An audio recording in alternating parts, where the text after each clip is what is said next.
Halo teman-teman, welcome back to my YouTube channel. Jumpa lagi dengan saya.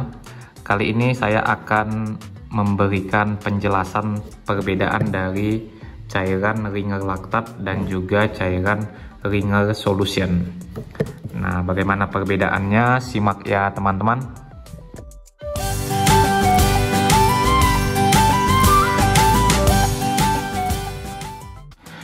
Nah teman-teman, pemilihan cairan infus juga harus bisa membedakan untuk fungsi kedua masing-masing. Ada NaCl, RL, dextrose, dan juga aerosol atau RS ya teman-teman.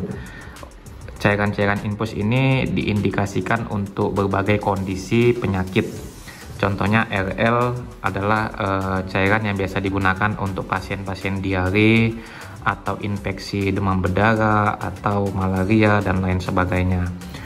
Kemudian ada dextrose atau infus gula, biasanya digunakan untuk pasien-pasien yang mengalami hipoglikemi. Sedangkan aerosol atau Ringer Solution biasanya digunakan untuk pasien-pasien yang mengalami stroke atau pendarahan intrakranial atau adanya pasien-pasien kecelakaan. Nah, maka butuh cairan RS. Nah, kalau kita lihat komposisi dari masing-masing cairan ini, maka tentu berbeda. Untuk natrium untuk cairan aerosol itu 147, sedangkan RL itu 130, lebih tinggi yang aerosol. Untuk kalium itu masih sama 4 mg, sedangkan untuk kalsium lebih tinggi yang aerosol. Kemudian untuk klorida itu lebih tinggi yang aerosol. Sedangkan pada aerosol itu tidak terdapat cairan laktat, sedangkan RL itu ada cairan laktatnya. Jadi dari segi komposisi aerosol ini memiliki komposisi yang lebih banyak elemen natrium, kalsium, dan juga kloridanya, tetapi cairan aerosol tidak memiliki laktat ya teman-teman.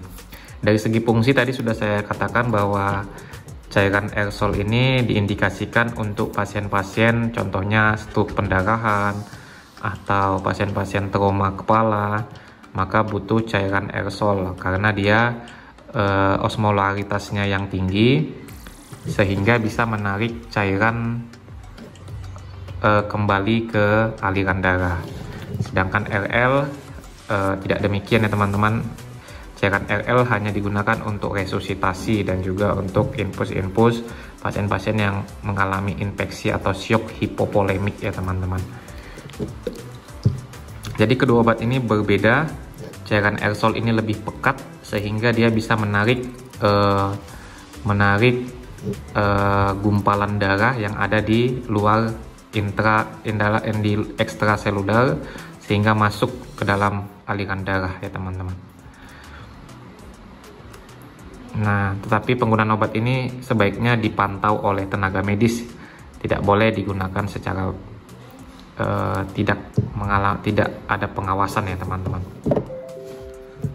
Untuk harganya sendiri, RL ini harganya 9.766, aerosol ini lebih mahal ya teman-teman, 21.000, karena ini sangat jarang digunakan, dan kalau ada indikasi yang contohnya pendarahan kepala yang seperti saya jelaskan tadi, karena dia lebih pekat, jadi dia bisa menarik cairan ke aliran darah untuk menurunkan tekanan intrakranial ya teman-teman. Oke teman-teman, semoga bisa membantu, semoga bisa menjawab pertanyaan teman-teman yang sudah bertanya di kolom komentar tentang perbedaan cairan aerosol dan juga cairan RL. Jangan lupa like, komen, dan subscribe serta bagikan bagi teman-teman yang membutuhkan. Terima kasih, salam sehat.